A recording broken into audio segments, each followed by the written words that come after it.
Rema hari ini 1 Petrus 1 ayat 6-7. Bergembiralah akan hal itu, sekalipun sekarang ini kamu seketika harus berduka cita oleh berbagai-bagai pencobaan.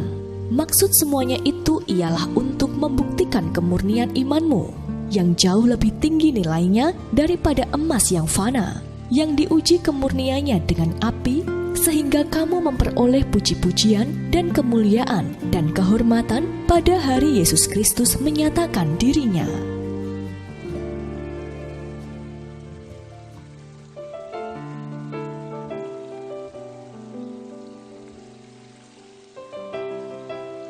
Zig Ziglar dulunya adalah seorang salesman perusahaan alat masak. Hingga suatu hari, ia memutuskan untuk berhenti dan fokus pada pekerjaan menulis yang merupakan keinginannya sejak lama. Namun di antara begitu banyak penerbit yang ia datangi, tidak ada satupun yang menerima naskahnya. Ziglar pun sempat hilang pengharapan dan menyesal telah memutuskan keluar dari pekerjaannya yang lama. Namun ia terus berjuang hingga akhirnya sebuah kantor penerbit kecil bernama Pelikan bersedia menerbitkan bukunya yang berjudul See You at the Top.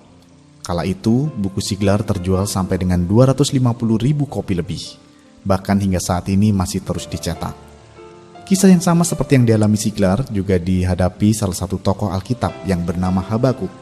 Diceritakan bagaimana hidup Habakuk senantiasa penuh dengan pujian dan sorak-sorai karena Tuhan.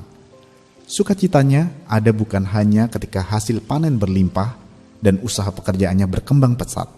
Namun di saat kondisi panennya gagal dan hasil tuaiannya pun juga mengecewakan, Habakuk tetap bisa bersorak-sorai dan memuji Tuhan. Sikap seperti inilah yang menggambarkan damai sejahtera yang Tuhan berikan, yaitu damai sekalipun. Dalam Habakuk 3 ayatnya yang ke-17 sampai dengan 18. Dari Ziglar dan Habakuk, kita bisa belajar bagaimana seharusnya respon hati selama menjalani masa persiapan menuju hasil akhir yang menjanjikan.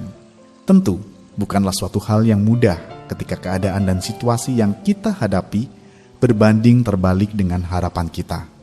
Namun, justru di saat-saat itulah iman kita diuji dan dimurnikan. Apakah iman kita tergantung pada situasi kondisi ataukah pada janji Tuhan? Saat kita bangkit dalam iman percaya dan mulai melangkah mengikuti instruksinya, maka ketakutan dan kekhawatiran kita pun akan lenyap. Jangan sampai kita kalah di tengah masa persiapan kita dan kehilangan iman kita. Terus jaga dan tingkatkan iman kita, sehingga damai sekalipun akan tetap ada dalam hati kita. Menurut Anda, mengapa penting bagi kita untuk bisa melihat masa persiapan adalah suatu hal yang penting? Sudahkah Anda merespon perjalanan hidup Anda selama ini sebagai masa persiapan untuk menuju pengenapan janji Tuhan? Jika belum, mengapa? Apa pengalaman Anda setelah melangkah dan mengikuti setiap rema yang Tuhan berikan melalui gereja kita? Tuliskan.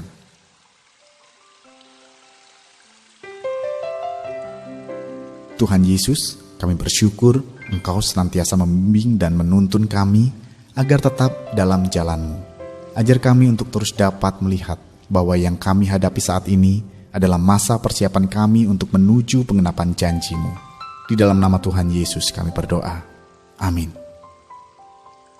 Ketika kita bisa melihat bahwa masa persiapan adalah sama pentingnya dengan momen mujizat, maka kita bisa memiliki damai sekalipun.